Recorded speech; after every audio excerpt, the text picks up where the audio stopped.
Assalamualaikum warahmatullahi wabarakatuh.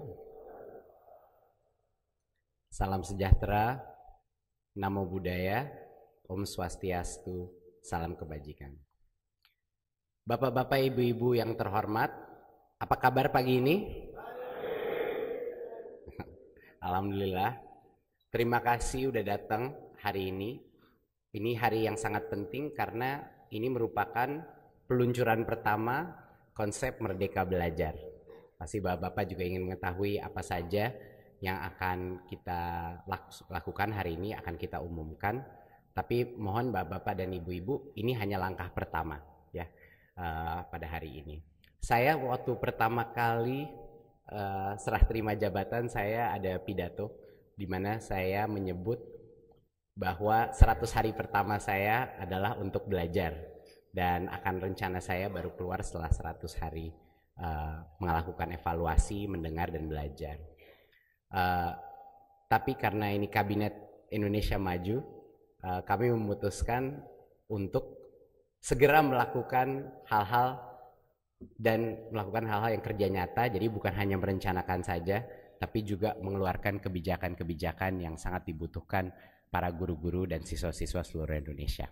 Jadi ini adalah hasil daripada diskusi intensif dengan ratusan stakeholder, guru, kepala sekolah, kepala dinas, pengamat pendidik, dosen-dosen dan pakar-pakar di Indonesia dan di luar Indonesia juga.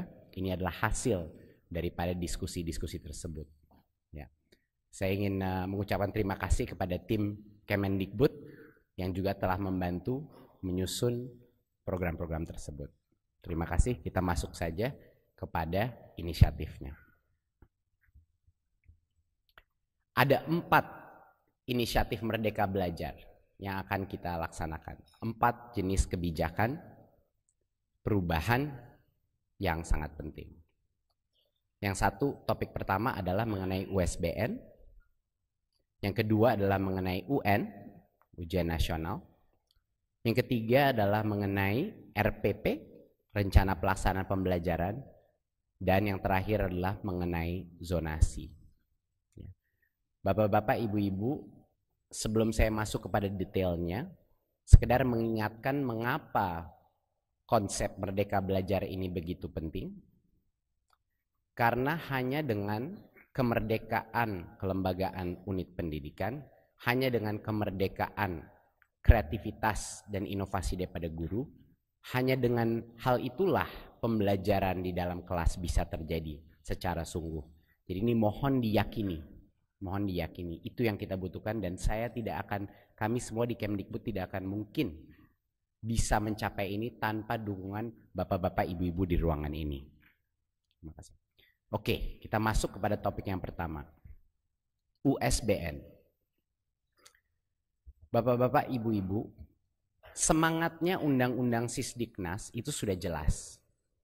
Bahwa murid itu dievaluasi oleh guru dan kelulusan itu ditentukan melalui suatu penilaian yang dilakukan oleh sekolah. Itu memang semangatnya Undang-Undang Sisdiknas. Pada saat ini yang terjadi adalah dengan adanya USBN, semangat kemerdekaan sekolah itu menentukan penilaian yang tepat untuk anak itu tidak terjadi atau tidak optimal.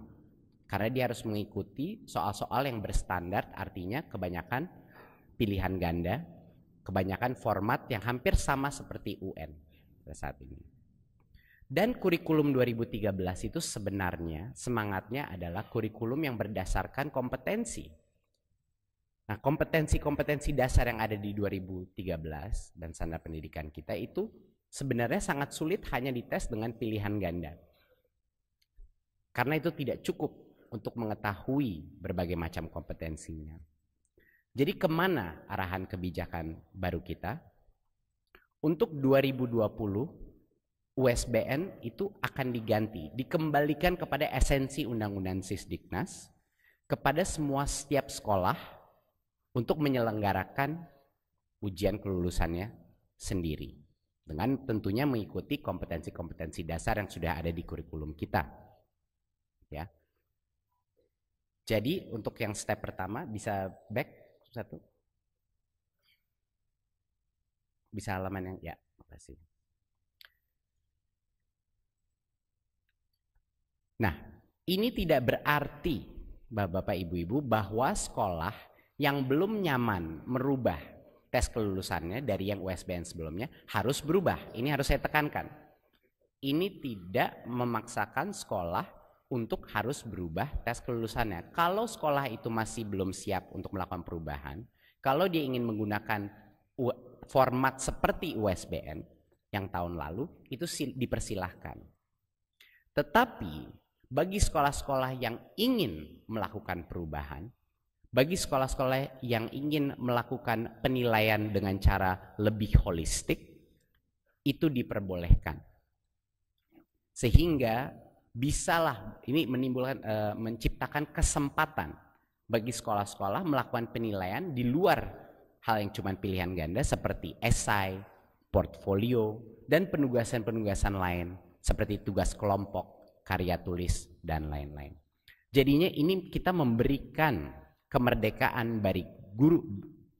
bagi guru-guru penggerak di seluruh Indonesia untuk menciptakan konsep-konsep penilaian yang lebih holistik yang benar-benar menguji kompetensi dasar kurikulum kita, bukan hanya pengetahuan atau hafalan saja.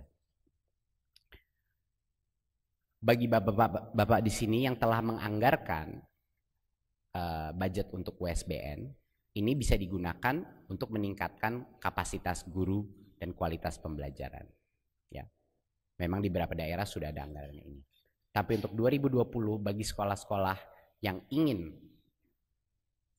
menciptakan asesmen yang lebih holistik, ini adalah kesempatan. Jadinya bagi guru-guru penggerak, kepala-kepala sekolah penggerak di luar, mohon ini jangan disia-siakan kesempatan ini. Namun ini juga bukan pemaksaan bagi sekolah-sekolah dan guru-guru yang belum siap, yang masih ingin mengikuti format yang sebelumnya. Itu silahkan. Ya. Ini adalah kebijakan USBN kita. Untuk yang kedua, next. UN. Ada beberapa hal, ada beberapa isu atau masalah dengan UN pada saat ini. Dan ini berdasarkan survei dan diskusi dengan berbagai macam orang tua, siswa, guru-guru, dan kepala sekolah juga. Materi UN itu yang terlalu padat, sehingga cenderung fokusnya adalah mengajarkan materi, menghafal materi, dan bukan kompetensi pelajaran. Kedua, isunya adalah ini sudah menjadi beban stres bagi banyak sekali siswa, guru, dan orang tua, karena sebenarnya ini berubah menjadi indikator keberhasilan siswa sebagai individu. Padahal maksudnya ujian nasional berstandar nasional adalah untuk mengakses sistem pendidikan, yaitu sekolahnya maupun geografinya maupun sistem pendidikannya secara nasional. Dan UN ini hanya menilai satu aspek, yaitu yang kognitifnya. Bahkan nggak semua aspek kognitif kompetensi dites, lebih banyak ke penguasaan materinya dan belum menyentuh karakter siswa secara lebih holistik. Nah, jadi apa perubahan yang akan kita lakukan? Untuk 2020, UN akan dilaksanakan sesuai seperti tahun sebelumnya. Ya, jadi untuk 2020, bagi banyak orang tua yang sudah investasi banyak untuk anaknya, belajar untuk mendapat angka terbaik di UN, itu silahkan lanjut untuk 2020. Tapi itu hari terakhir UN seperti format sekarang diselenggarakan. Di tahun 2021 UN itu akan diganti menjadi asesmen kompetensi minimum dan survei karakter. Nah, akan saya jelaskan. Yang pertama adalah penyederhanaan asesmen ini. Bapak-bapak, ibu-ibu, kayaknya kita semua di ruangan ini setuju. Secara nasional kita membutuhkan tolak ukur. Tidak bisa sama sekali kita tidak punya tolak ukur. Tapi apa yang diukur dan siapa yang diukur, itu yang akan berubah, Bapak Ibu-Ibu. Asesmen kompetensi minimum adalah kompetensi yang benar-benar minimum, di mana kita bisa memetakan sekolah-sekolah dan daerah-daerah berdasarkan kompetensi minimum. Apa itu materinya? Materinya yang bagian kognitifnya itu hanya 2. Satu adalah literasi, dan yang kedua adalah numerasi. Oke. Literasi itu bukan hanya kemampuan membaca, Bapak-bapak dan Ibu-ibu. Literasi adalah kemampuan menganalisa suatu bacaan, kemampuan mengerti atau memahami konsep di balik tulisan tersebut. Itu yang penting. Dan yang kedua, numerasi itu adalah kemampuan menganalisa menggunakan angka-angka dan matematika. Ya, ini adalah 2 hal yang akan menyederhanakan asesmen kompetensi yang dilakukan mulai tahun 2021. Jadinya ini bukan berdasarkan mata pelajaran lagi, bukan berdasarkan penguasaan konten atau materi. Ini berdasarkan kompetensi minimum, kompetensi dasar yang dibutuhkan murid-murid untuk bisa belajar apapun materinya. Ya, ini adalah kompetensi minimum yang dibutuhkan murid untuk bisa belajar apapun mata pelajarannya.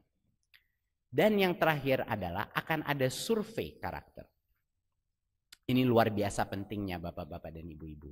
Karena pada saat ini secara nasional hanya data yang kita punya ini hanya data kognitif. Kita tidak mengetahui mengenai kondisi ekosistem di dalam sekolahnya murid kita. Kita tidak mengetahui apakah azas-azas Pancasila itu benar-benar dirasakan oleh siswa-siswa se-Indonesia. Kita akan menanyakan survei-survei untuk mengetahui di ekosistem sekolahnya bagaimana implementasi gotong royong. Apakah level toleransinya sehat dan baik di dalam sekolah itu? Apakah well-being atau kebahagiaan anak itu sudah mapan? Apakah ada bullying yang terjadi kepada siswa-siswi di sekolah itu? Survei ini akan menjadi suatu panduan buat sekolahnya dan buat kami dan buat dinas dan buat Kementerian Pendidikan dan Kebudayaan. Survei karakter ini akan menjadi tolak ukur untuk bisa memberikan umpan balik, memberikan feedback kepada sekolah-sekolah untuk melakukan perubahan-perubahan yang akan menciptakan siswa-siswi yang lebih bahagia dan juga lebih kuat azas-azas Pancasilanya di dalam lingkungan sekolah. Ini yang pertama dari sisi materinya. Dan yang kedua adalah kapan asesmen kompetensi ini dilakukan, itu sangat penting. Yang tadinya di akhir jenjang, kita akan ubah itu di tengah jenjang. Ya, yang tadinya di akhir jenjang, kita akan ubah di tengah jenjang. Kenapa? 2 alasan. Alasan pertama adalah kalau dilakukan di tengah jenjang, ini memberikan waktu untuk sekolah dan guru-guru untuk melakukan perbaikan sebelum anak itu lulus jenjang itu. Bayangkan Bapak Ibu-ibu, sekarang kita memberikan assessment, tapi itu guru-guru dan kepala sekolah sudah tidak bisa melakukan perbaikan kepada murid-murid yang benar-benar membutuhkan bantuan ekstra maupun juga peningkatan kualitas pembelajaran mengikuti hasil asesmen tersebut. Kalau itu dilaksanakan di tengah jenjang, ini memberikan waktu bagi semua unit pendidikan kita untuk melakukan perbaikan. Dan yang kedua, karena dilakukan di tengah jenjang, ini tidak bisa digunakan sebagai alat seleksi untuk siswa-siswa kita, siswa-siswi kita. Tidak lagi menimbulkan stres di orang tua dan anak-anak. Karena ini adalah formatif assessment-nya. Formatif artinya harus berguna bagi sekolah, berguna bagi guru untuk memperbaiki dirinya. Dan poin ketiga yang terpenting, ini kita asesmen kompetensi ini dan survei karakter ini bukan hanya kita mengikuti ide-ide kita sendiri saja. Kami dibantu berbagai macam organisasi di dalam Indonesia dan di luar Indonesia, dan banyak sekali bantuan seperti organisasi seperti OECD dan World Bank juga, agar asesmen kompetensi ini kualitasnya sangat baik, agar kualitasnya setara dengan kualitas internasional, tapi juga penuh dengan kearifan lokal kita. Ya, jadi ini kita gotong royong untuk menciptakan asesmen kompetensi yang lebih baik. Next. Jadi ini sekedar menekankan saja bahwa numerasi dan literasi itu bukan mata pelajaran bahasa, bukan mata pelajaran matematika, tapi kemampuan murid-murid menggunakan konsep itu untuk menganalisa sebuah materi. Ya, seperti yang di sebelah kiri ini ada suatu paragraf dan diagram mengenai climate change, mengenai masalah lingkungan hidup kita. Dan dari situlah murid-murid akan harus bisa menggunakan higher order thinking, menggunakan daya analisa dia untuk menjawab pertanyaannya. Ya. Dan untuk yang contoh seperti yang matematika, kemampuan menganalisa itu berdasarkan contextual intelligence, bahwa dia bisa mengaplikasikan konsep matematika itu di dalam suatu situasi baik abstrak maupun konkret. Ya, ini contoh untuk yang ini kita ambil contohnya dari PISA, Bapak-bapak dan Ibu-ibu. Ini sekedar memberikan gambaran apa perubahannya dari yang ujian nasional sebelumnya. Next. Inisiatif ketiga didedikasikan untuk para guru-guru. Yang tadinya RPP ada 13 komponen yang begitu padat dan menjadi beban yang begitu berat bagi guru-guru. Kita akan merubahnya menjadi format yang jauh lebih sederhana. Cukup 1 halaman saja untuk RPP.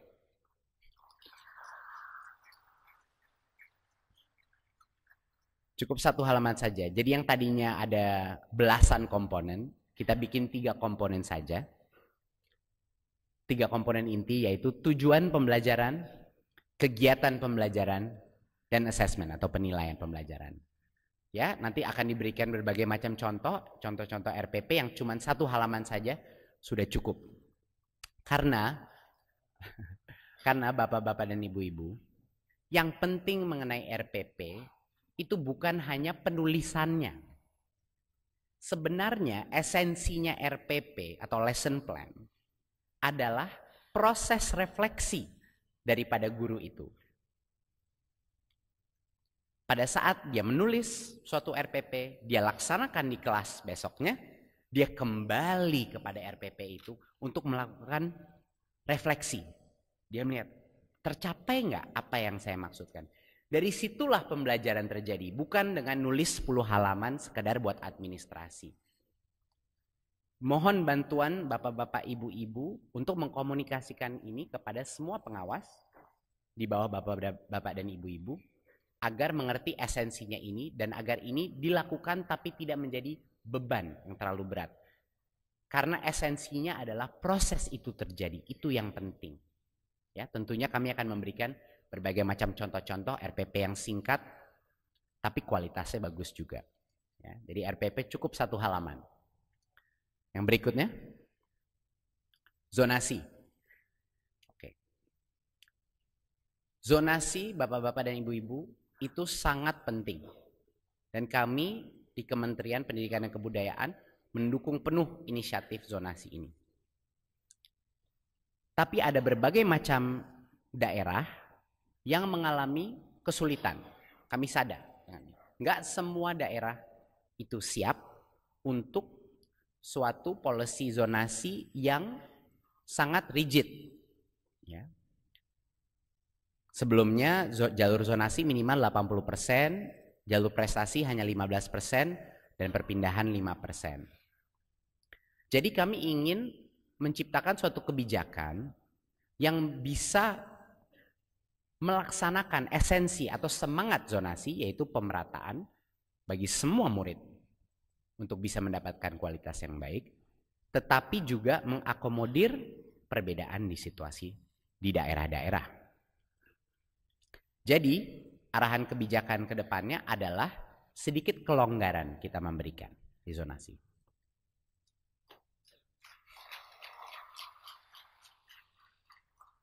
Yang tadinya jalur prestasi itu cuma 15%, sekarang jalur prestasi kami perbolehkan sampai dengan 30%.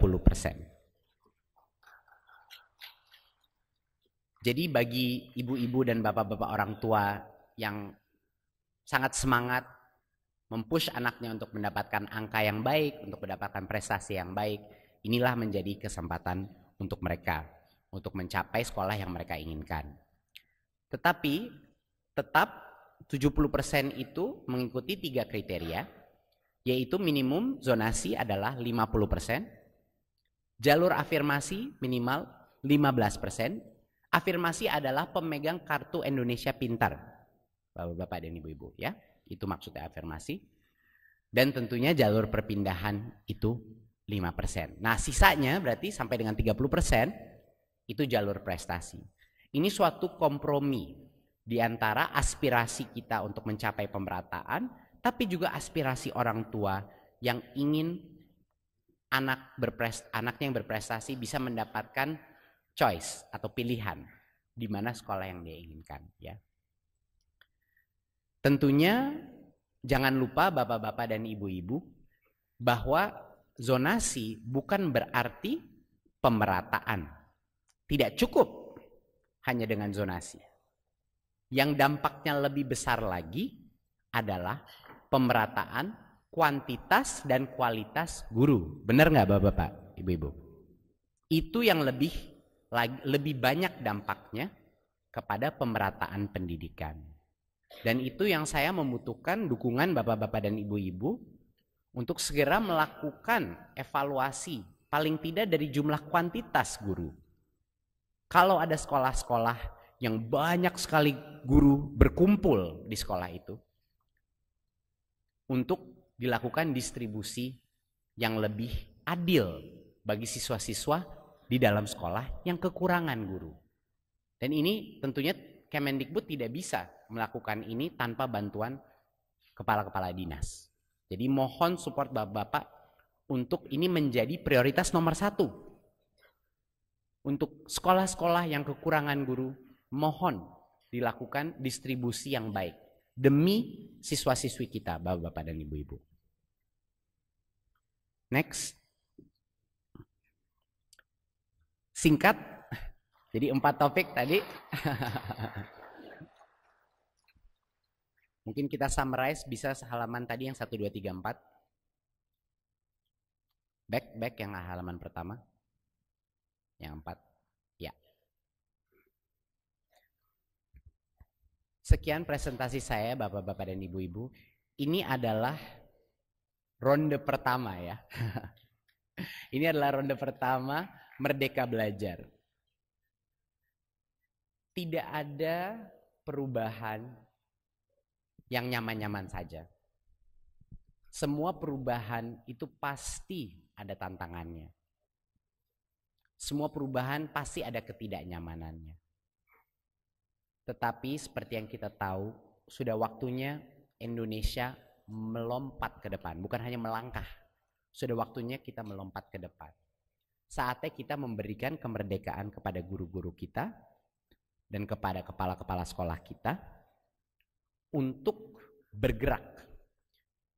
Dengan adanya perubahan di sistem assessment kita, yaitu ujian sekolah dikembalikan lagi kepada sekolah, ujian nasional tidak mengukur materi, penguasaan materi, tapi penguasaan kompetensi, RPP disederhanakan jadi 1 halaman, dan zonasi masih bisa mengakomodir anak-anak berprestasi. Kita memberikan langkah pertama kemerdekaan belajar di Indonesia.